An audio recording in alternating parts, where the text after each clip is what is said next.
The baby is screaming when the doors open. Not the soft, tired cry people expect from an infant, but a sharp, panic sound that slices through the marble hallway and refuses to fade. What's wrong? Is she okay? It echoes off polished walls, off framed art no one is really allowed to look at, off the rigid backs of men who know better than to react. The man in the black suit stops walking. That alone is enough to freeze the space. He stands taller than everyone else here, shoulders squared, expression carved into something calm and lethal. His hair is perfectly in place. His shoes make no sound on the floor. This building moves around him, never the other way. But the baby doesn't care. She thrashes in her mother's arms, face flushed, tiny fists clenched. Her cries rise higher when he turns toward them, as if her body has decided something terrible is about to happen and refuses to be quiet about it. "Control your child," someone whispers urgently. The woman holding her shifts her weight, mortified, exhausted, afraid. She presses the baby closer to her chest, murmuring nonsense, words through clenched teeth, rocking back and forth. The smell of cleaning solution clings to her uniform. Her arms are shaking. "I'm sorry," she says to no one in particular. "I'm so sorry." The man looks at the baby. His eyes narrow, not in anger, but in focus, like he's listening to something no one else can hear. He glances down the hallway, at the men waiting, at the watch on his wrist. Time is tight today. Everyone knows it. This meeting has been scheduled for months. One last summit, one last attempt at peace. The kind of meeting that decides who lives comfortably and who doesn't live at all. He takes a step forward. The baby screams louder. Her body arches toward him with desperate force, her small hands reaching, grasping blindly at the air. When her fingers catch the edge of his suit jacket, she latches on with impossible strength. Gasps ripple through the corridor. The woman stiffens.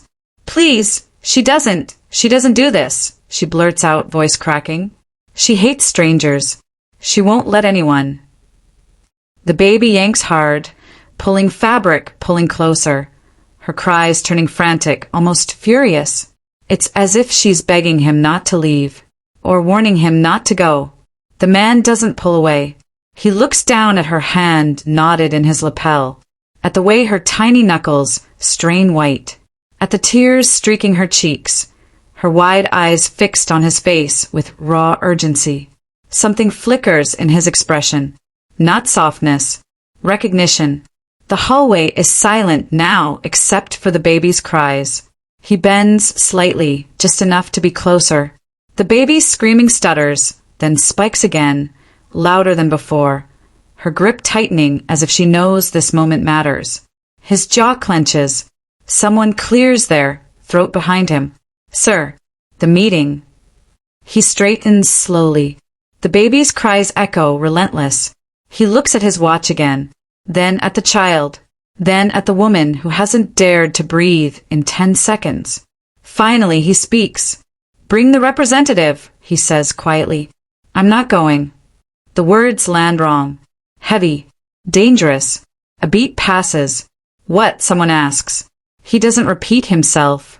The baby's crying eases, not fully but enough. Enough to feel like a warning has been delivered. The man turns away from the hallway leading to the conference room. And no one yet understands what that decision has just changed. The hallway doesn't relax after his decision. It tightens. People move again, but wrong. Too carefully, too quietly. Phones appear in hands and disappear just as fast. Men who usually fill space with confidence now stand slightly apart, eyes tracking every corner, every reflection in the polished marble. The woman still holds the baby. The child's cries taper off into sharp, uneven breaths, her face buried against the black suit as if she has claimed it. Her fingers remain locked in the fabric. When the man shifts his weight, she whimpers and clutches harder. He stills immediately. That does not go unnoticed. "Clear this corridor," someone murmurs. No one raises their voice. No one needs to. This building has been trained to obey tone, not volume. They move into a smaller antechamber just off the main hall. Frosted glass. Low ceiling. The hum of ventilation loud in the sudden quiet.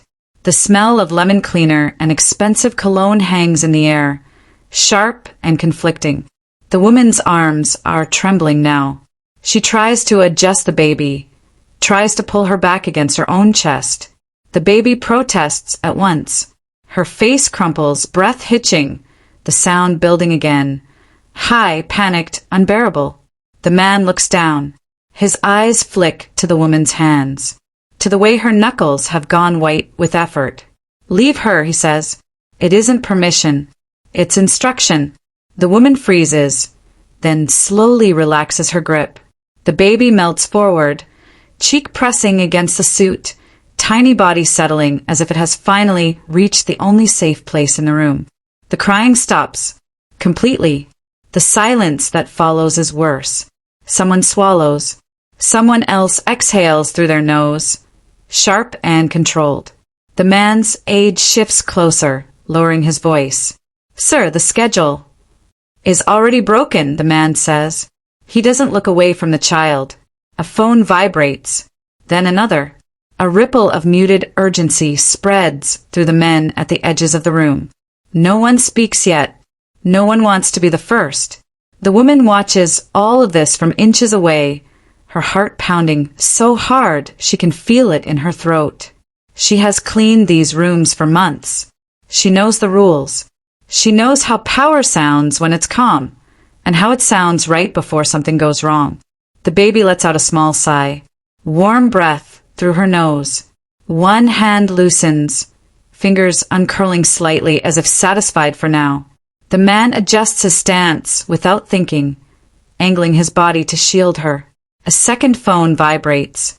Longer this time. The aide steps back, then forward again, indecision flashing across his face.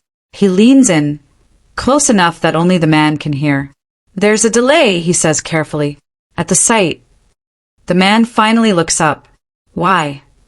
The aide hesitates. That hesitation is loud. We don't know yet.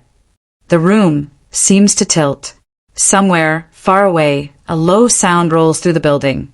Not an alarm, not quite. Just a change in pressure, like the air itself has noticed something. The baby stirs but doesn't wake. She remains calm, heavy, trusting. The man's jaw tightens. Get me confirmation, he says. The aide nods once and steps away, already speaking into his phone in a voice too even to be natural. The woman's mouth opens. She closes it again. She doesn't know what to ask. She doesn't know if she's allowed to breathe.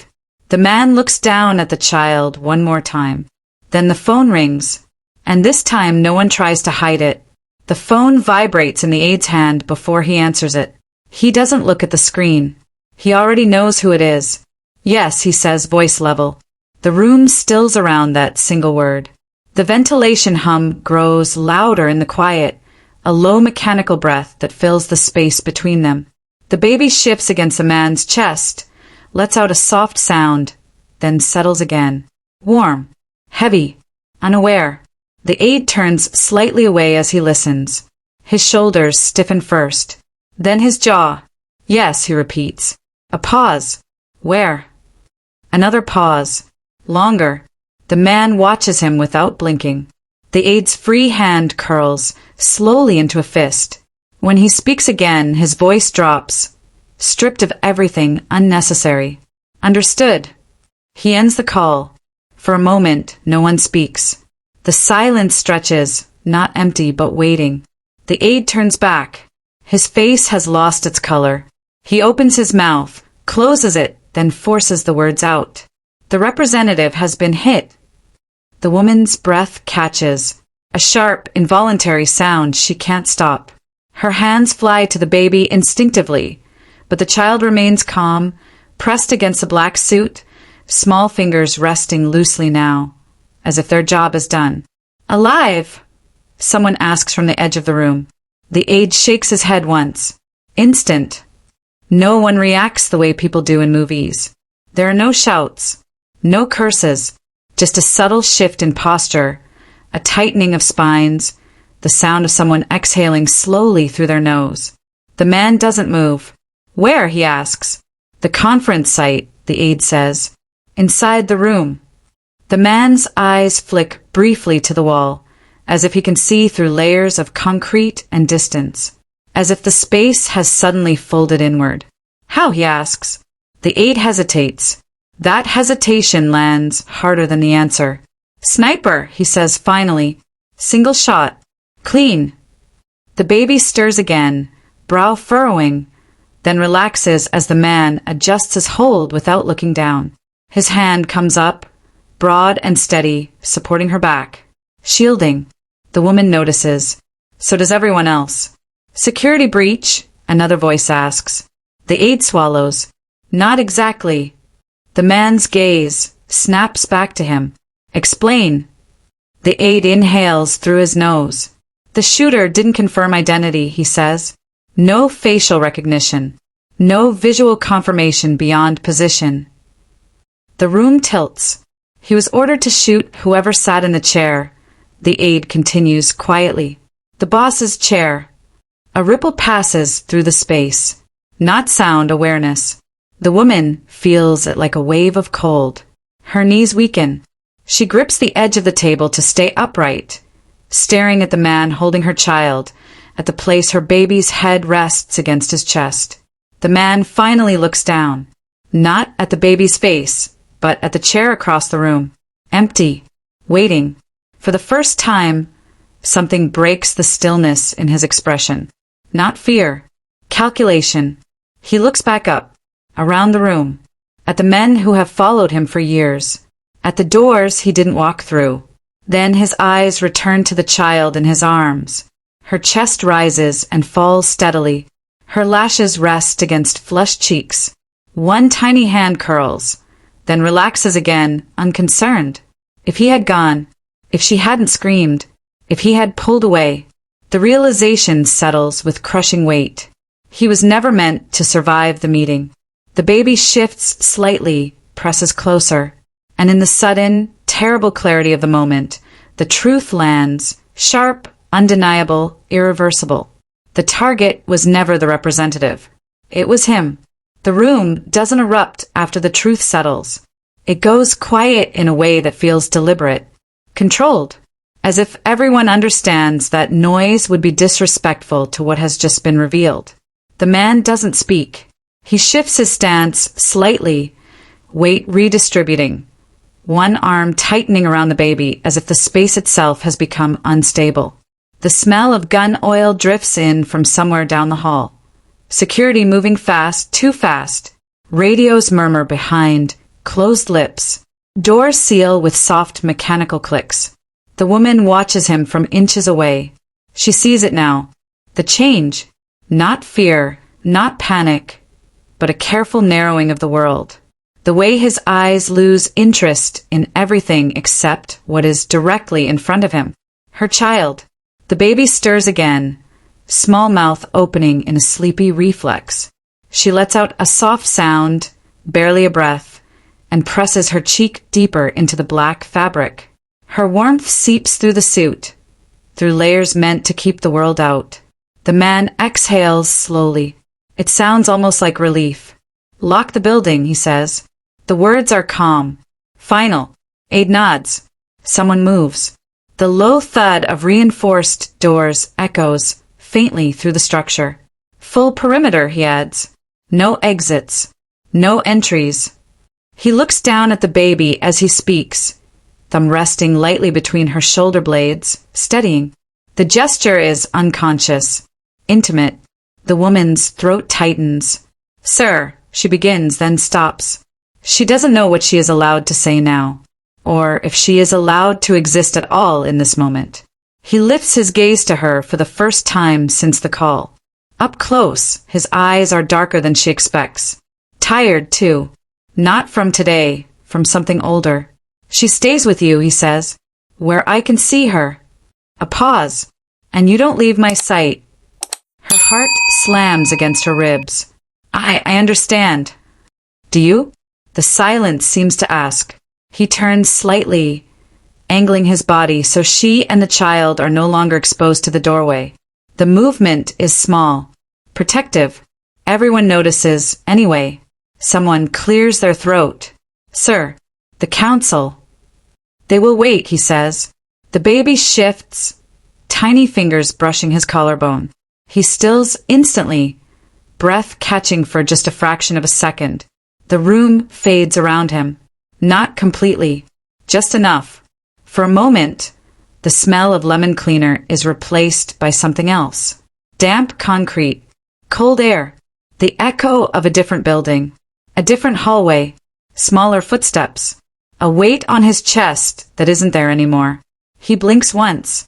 The memory retreats, but not fully. He studies the baby's face, the curve of her cheek, the seriousness with which she sleeps, as if rest is a responsibility she takes seriously. She saved him, not by intention, not by strength, by refusal. His jaw tightens. How old? He asks quietly. The woman answers, voice barely above a whisper. He nods, absorbing it like a detail that matters more than anyone understands. Get a room prepared, he says to the aide. Closest to mine. The aide hesitates. Sir. Now.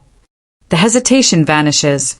As the room empties, as footsteps retreat and radios fade, the man remains where he is, holding still so as not to disturb the child. The woman watches him watch her daughter. Something in his expression is unfamiliar, unfinished, like a door left ajar in a place long sealed. He doesn't look away, and for the first time, she realizes he isn't just protecting the baby. He is remembering something he thought was gone. The room he assigns them is warm, too warm for a place built to intimidate. Thick carpet absorbs sound. Heavy curtains block the city. A faint scent of clean linen hangs in the air, unfamiliar and almost intrusive. Security stands outside the door, silent, immovable. The baby sleeps in the woman's arms, finally loose-limbed, breath deep and even. Her small mouth opens slightly with each exhale. The woman lowers herself onto the edge of the bed, careful not to disturb her. Her hands are still shaking. She hasn't stopped shaking since the phone rang. The man stands near the window, jacket removed now, sleeves rolled back just enough to expose a thin scar circling his wrist. He doesn't look at the city. He doesn't look at her. You didn't tell me, he says. The words are quiet, not accusing. Waited. She swallows. You didn't ask. Silence stretches between them. Thick. Necessary. Tell me now, he says. She nods once. It takes effort. Everything takes effort. I was pregnant when you first saw me, she begins. Her voice is steady, but only because she has learned how to make it so. I was already behind on rent. 2 months. Then 3. Her fingers tighten reflexively around the baby's blanket. The landlord didn't care, she continues. He said a child wasn't his problem. Said I should have thought about that before ruining my life. The man's jaw tightens. He doesn't interrupt. They threw my things into the street, she says. All of them. I remember the sound. Glass breaking. Someone laughing. She closes her eyes briefly. When she opens them, she doesn't look at him. She looks at the wall. It was raining, she says. Cold. I didn't know where to go. The baby shifts. The woman pauses until her breathing settles again. I walked, she continues, for hours. I thought if I kept moving, I wouldn't think. Her voice wavers for the first time. I was wrong. The man turns from the window. She doesn't look up, but she feels the shift in the room, the way the air seems to draw inward. It happened fast, she says. An alley. A hand. I screamed, but no one came. Or maybe they did and chose not to hear. Her throat tightens. She forces herself to keep going. When it was over, I sat there, she says. I didn't move. I couldn't. The silence that follows is absolute. The man doesn't speak, doesn't move. His hands curl slowly into fists at his sides. I found out later, she says, that I was still pregnant, that she survived. Her gaze drops to the baby. I thought about giving her up, she admits. Not because I didn't want her. Because I didn't think I deserved her. She lets out a breath that sounds like it's been trapped for years. Then you found me. The man's eyes flicker.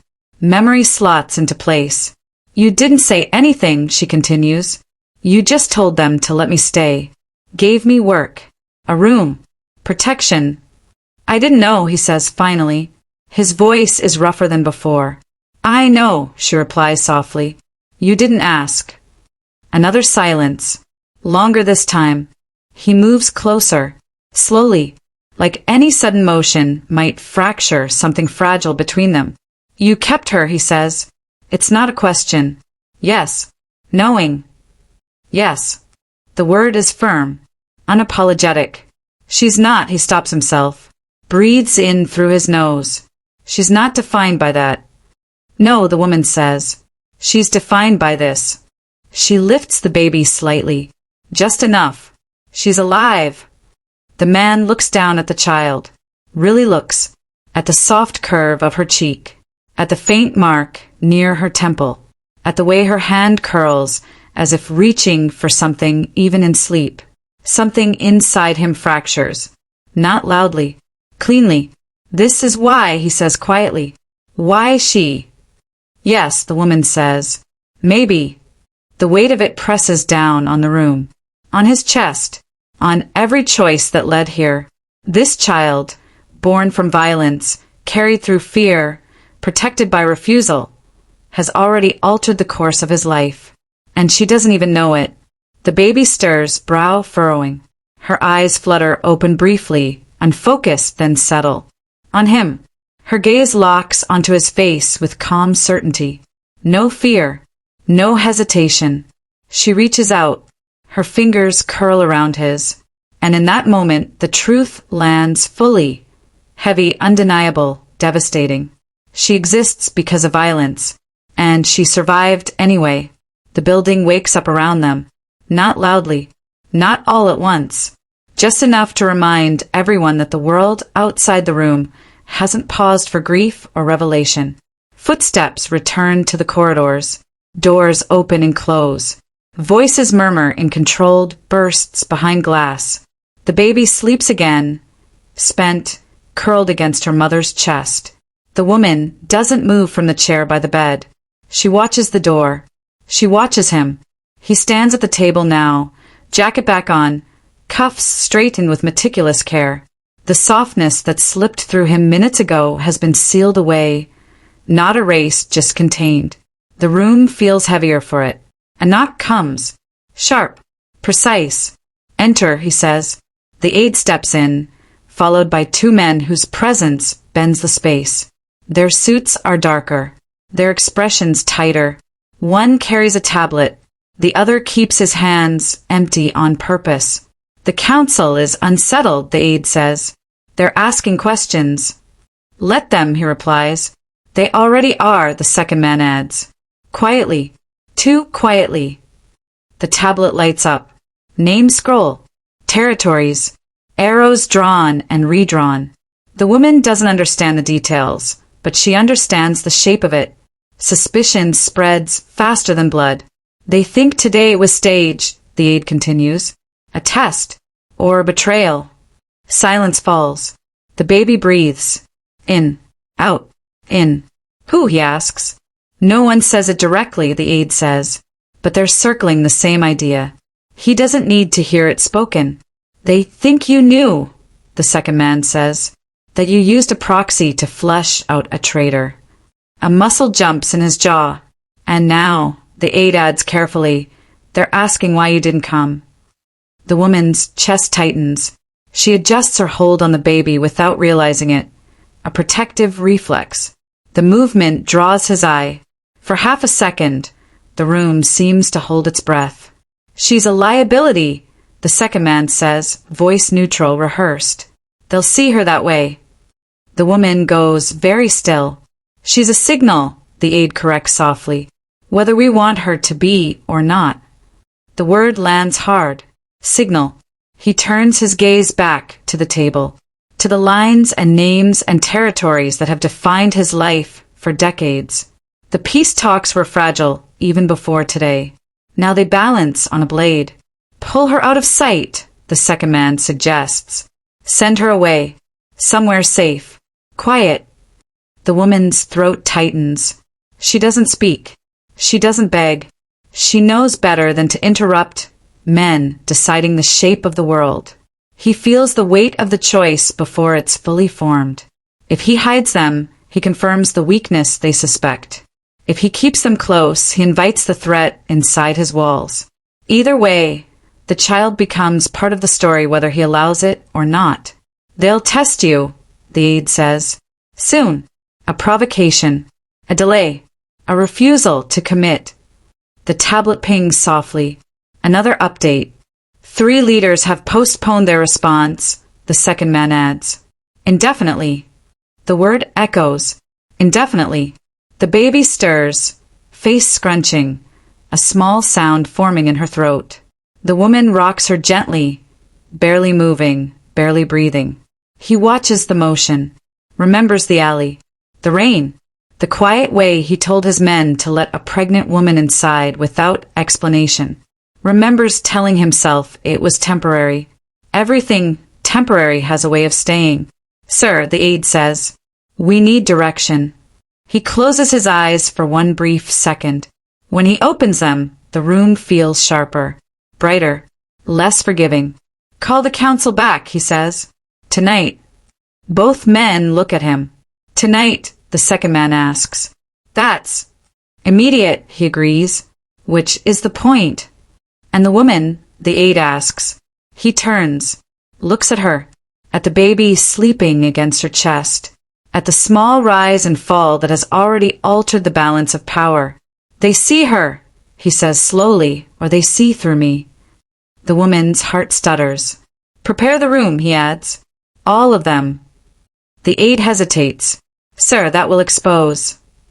Yes, he says. It will. The men nod. Decisions are already moving through the building. As they turn to leave, the woman finally finds her voice. It's quiet, steady. If this puts her in danger. He meets her gaze. It already has, he says. The door closes behind the others, leaving the choice hanging between them, heavy and unavoidable. Outside, the city waits.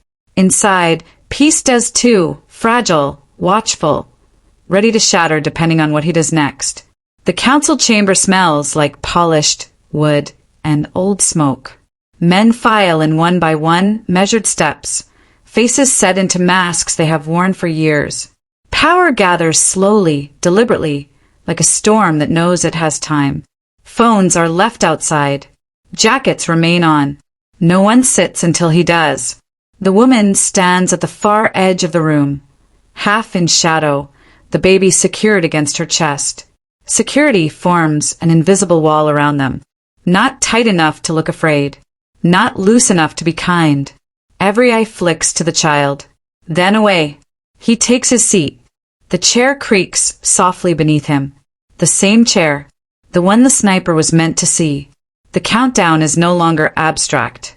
A man to his left clears his throat. We regret the confusion earlier today. A lie. Polite. Expected. Another voice joins in. The delay has consequences. Our partners are uneasy.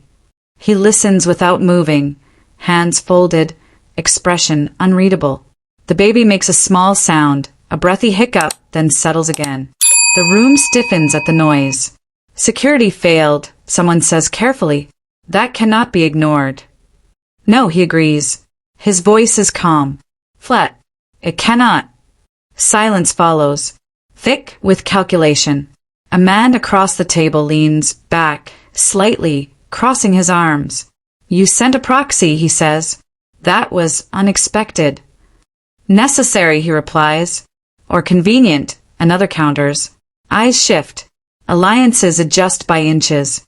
The tablet slides onto the table, pushed forward by the aide who stands behind him. The screen lights up. Still images. Timelines. Names. He taps once. The room leans in despite itself. This was not random, he says. Nor was it a warning. Faces harden. A finger traces a line on the screen. Funds rerouted. Messages intercepted. A pattern too clean to dismiss. One man stiffens. Barely. It's enough. You, he says, looking directly at him. The man doesn't deny it. Doesn't speak at all. His eyes flick, just once, toward the woman. Toward the baby. The movement is instinctive. Fatal. She shouldn't be here, the traitor says suddenly. Too fast. Too loud. This is not a place for... For what? He asks quietly. The man swallows. For weakness. The word echoes. Around the table, men shift. Some nod almost imperceptibly. Others look away. This peace was meant to be built on strength, the traitor continues. Not sentiment. You bring a child into this room and expect us to believe you are unchanged. The baby stirs, sensing the shift. Her fingers curl into the fabric of her mother's clothing. The woman tightens her hold, jaw set, eyes forward. She is not the problem, he says. She is the symbol, the traitor snaps. Of distraction. Of compromise. The air sharpens. Careful, someone murmurs. Too late. You hesitated today, the traitor presses. And a man died because of it. The room freezes. He rises slowly from his chair. The movement is unhurried, deliberate. The scrape of wood against stone sounds impossibly loud. A man died, he says, because someone in this room decided peace was inconvenient. The traitor's face pales. You have no proof. The tablet lights again. A final file opens. A voice recording crackles to life. Orders given. Times confirmed. Payment discussed. The room exhales as one. The traitor doesn't reach for a weapon. He knows better. This ends now, he says, standing straighter, defiant even in exposure. You move against me and the balance collapses. Blood will follow. Yes, he agrees. It will. He steps forward. Guards move instantly. Efficient. Silent. As the traitor is pulled from his seat, his eyes lock on the baby. On the small, sleeping face. His mouth twists into something ugly. She will make you weak, he spits. And weakness gets kings killed. The words hang. He doesn't deny them. He looks around the table instead. At the men who are already calculating what this means. Who will side with him now, not because they trust him, but because they fear what comes next. Tonight, he says, voice carrying without effort, we finish this.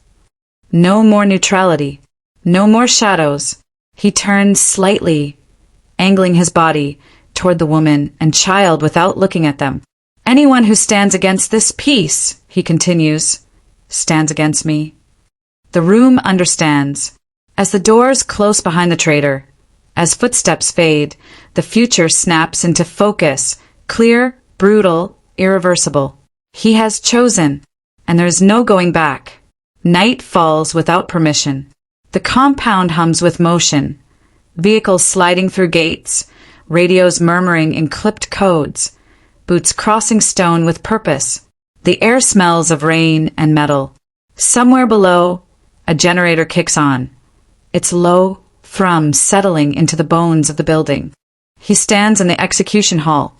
It isn't ceremonial. It never has been. Concrete walls. A single overhead light.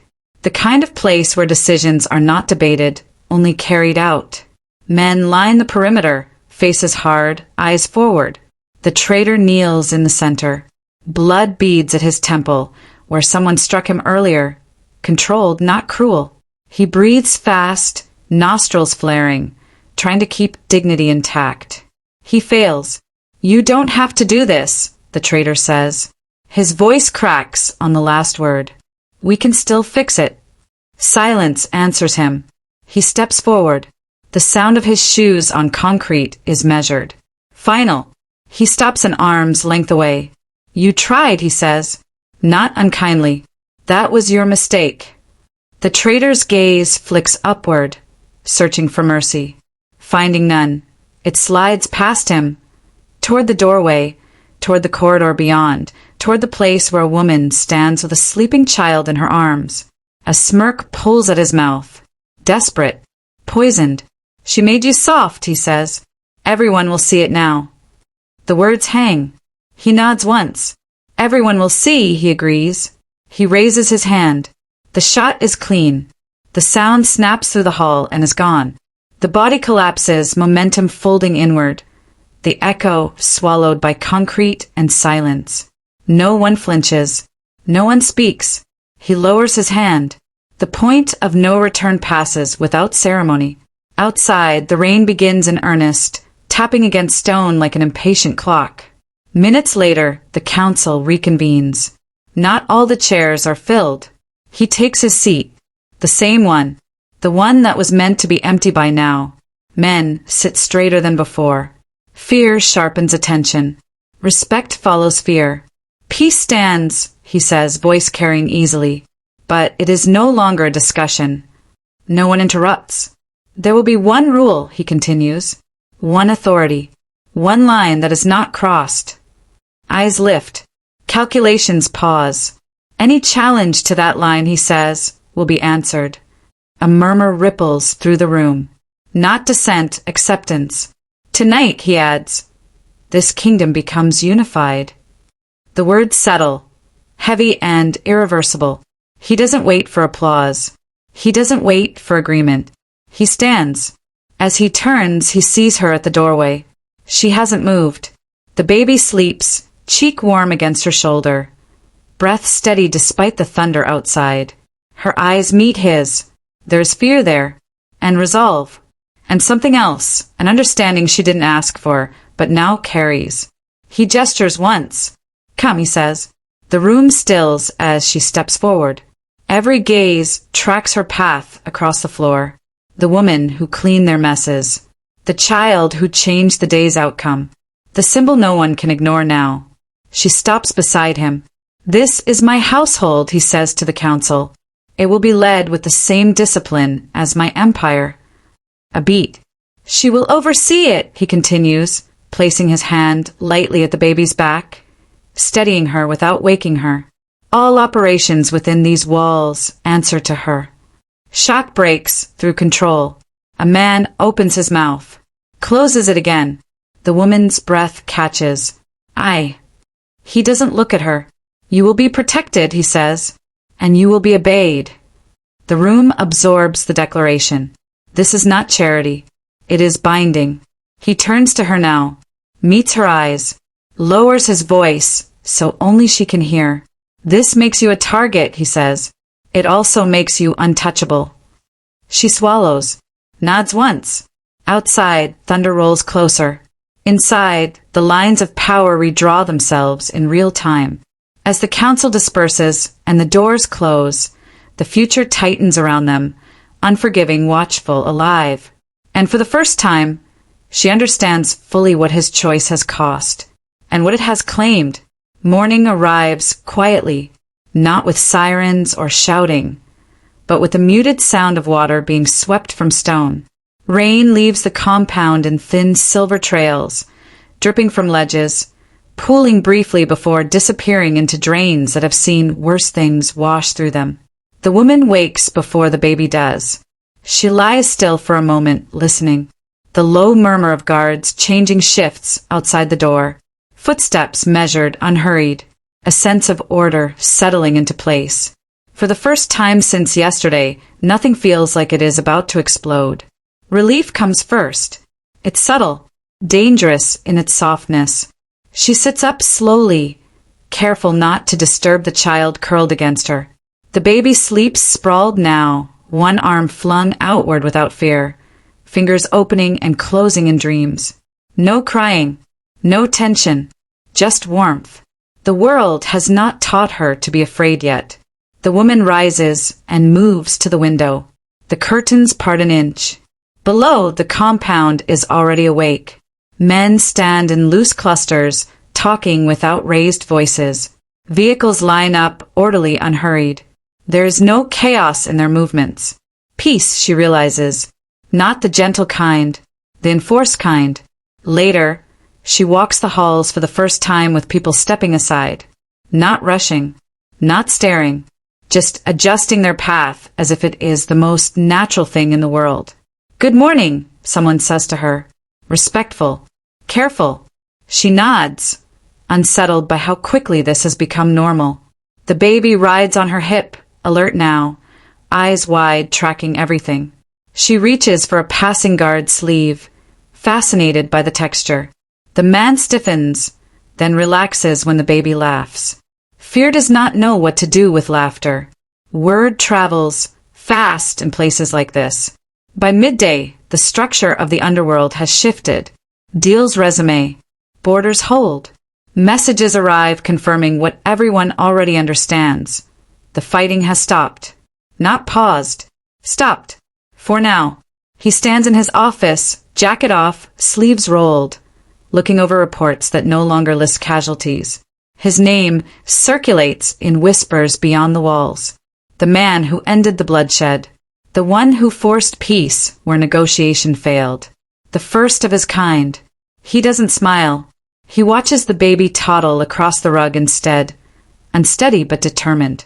She bumps into the leg of his desk, plops down hard, then looks up at him as if daring him to comment.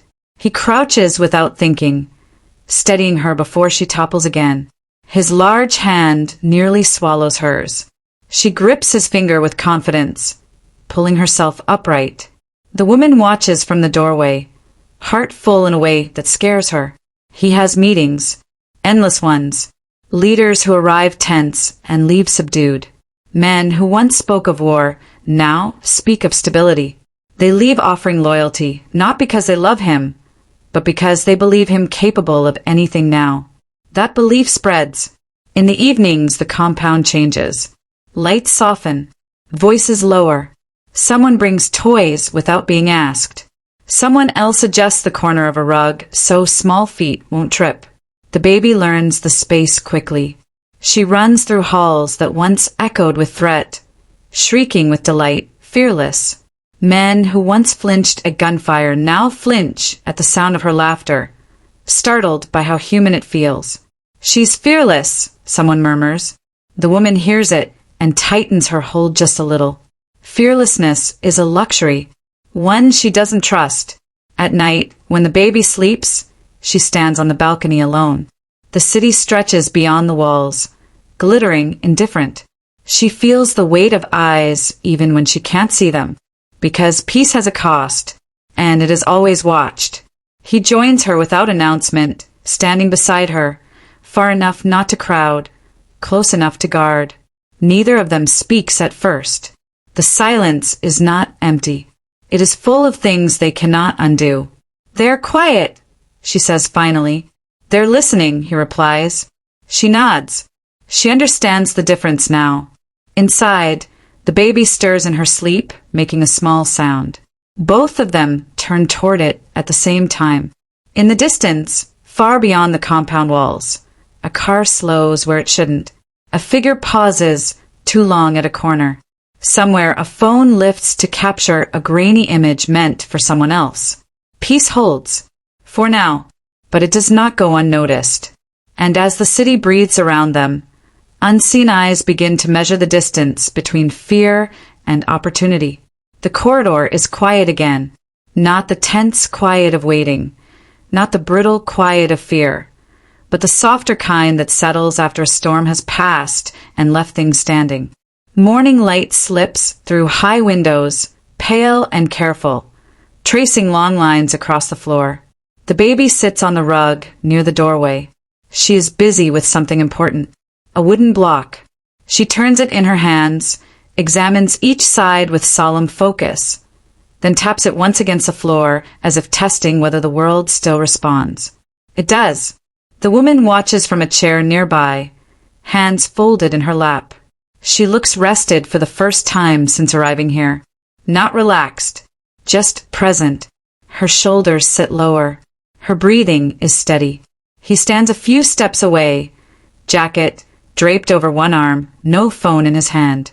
He has learned the sound of the baby's movements, the soft scrape of skin on fabric when she crawls, the tiny grunt of effort when she pulls herself upright, the breath she holds before letting go and trusting gravity.